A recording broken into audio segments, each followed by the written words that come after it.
What's up everybody, that one Andrew here, and welcome back to another unboxing video. Today we're going to be unboxing the Nintendo Switch OLED edition. This is a choice that I made. Really, the reason that I got this was, well, I like to get every single console, mainstream console, and game to stay up to date and informative. That way, for the podcast that I do, the Gaming Block Podcast, find out podcast services around the globe, patreon.com/Andrew. I like to stay up to date. That way, I can be informed and give you guys my thoughts and impressions on a lot of these things. And then also, I got this because I am a huge handheld gaming person. Really started with the Game Boy Advance SP, then I got the DS, missed the PSP, but later went back. And then the Vita, of course, is like my favorite handheld of all time. I enjoy my Switch occasionally. I do think that it has a lot of limitations, and it seemed like they fixed a lot of the limitations here. That, along with all these, what do you want to call it, unprecedented trading delays, shipment delays, chip shortages, consoles are still hard to find, and you know, when it comes to pro or what do you want to call it, boutique consoles like an OLED version or a PlayStation Pro version or an Xbox One X, these things tend to be harder to find when you don't get them on launch day, and then one day they just kind of disappear.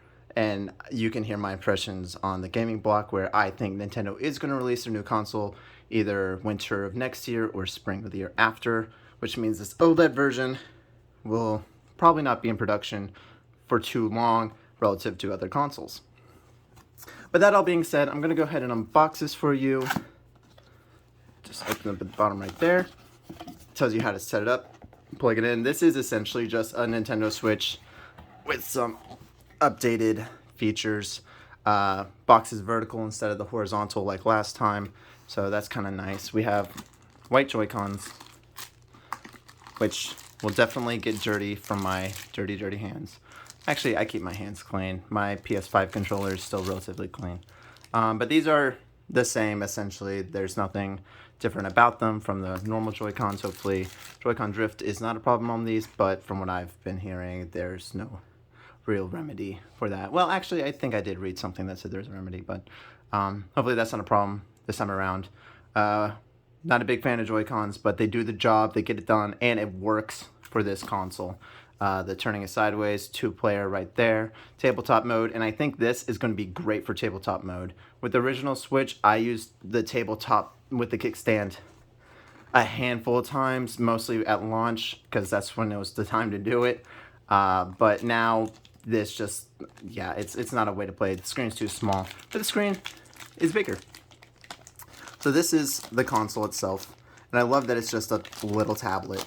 It's more akin really to like an Android tablet, or no, yeah, I guess like those Amazon Fire tablets and stuff like that with Android iOS. But this is the console.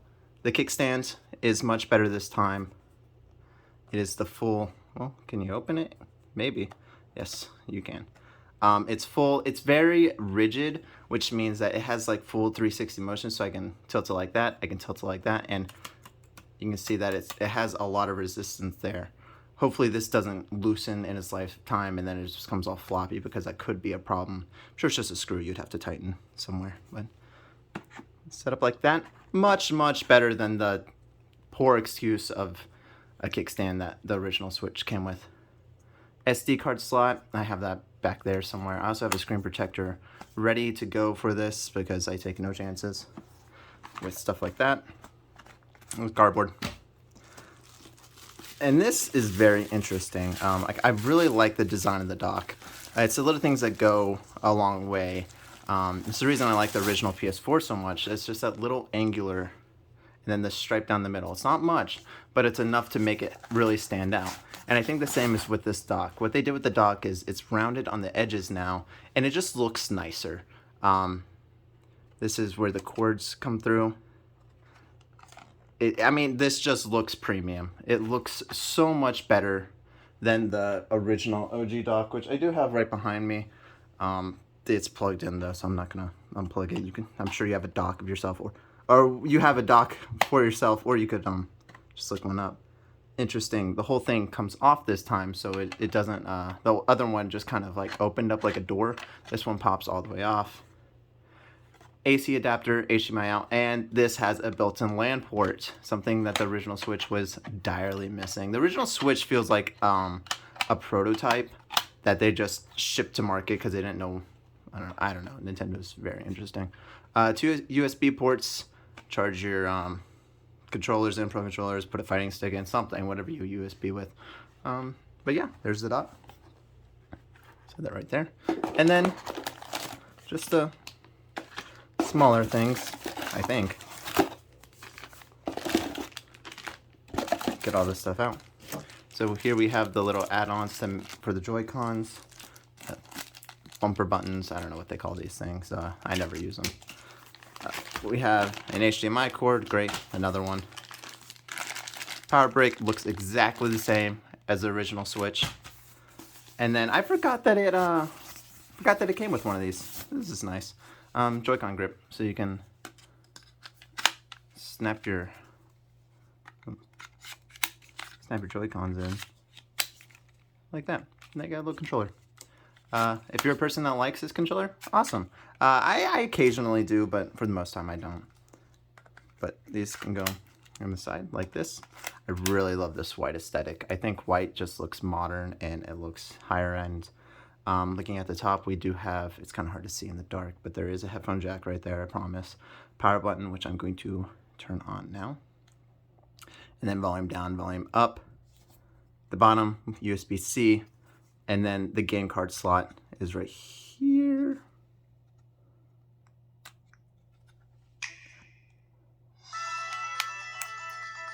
Kind of harder to open up, but I don't know, maybe it's because it's new.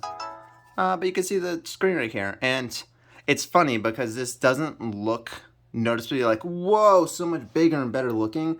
It looks normal. I think with phones and consoles, I mean, this phone that I'm on right now, this whole screen is a screen. The Vita was not like that, actually. But a lot of modern tablets and consoles, you think of iPads, you think of things like that. The entire screen is now the screen. There's no, like, that thick black bar that the original Switch had. But yeah, then we have, yeah, I just read the EULA really fast. But we're going to be setting things up and doing that. But this was an unboxing video, not a setup video, so that's going to be it. Just sits in the dock like that. Very nice, very nice.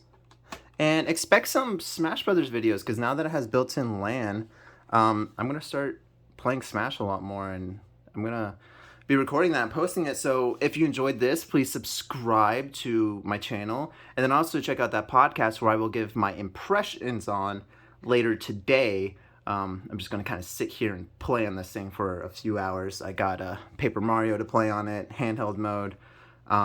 Play some Smash Brothers on it, and look around in the settings, try to see like how different it is. And yeah, I mean, that'll basically it. So again, thank you for watching. Subscribe if you enjoyed. Leave a comment. Are you going to get this? Do you think this is worth the price? I don't think it is, but I got it anyways. And check out the podcast, Gaming Block. I appreciate you all. I'll see you in the next video. Goodbye.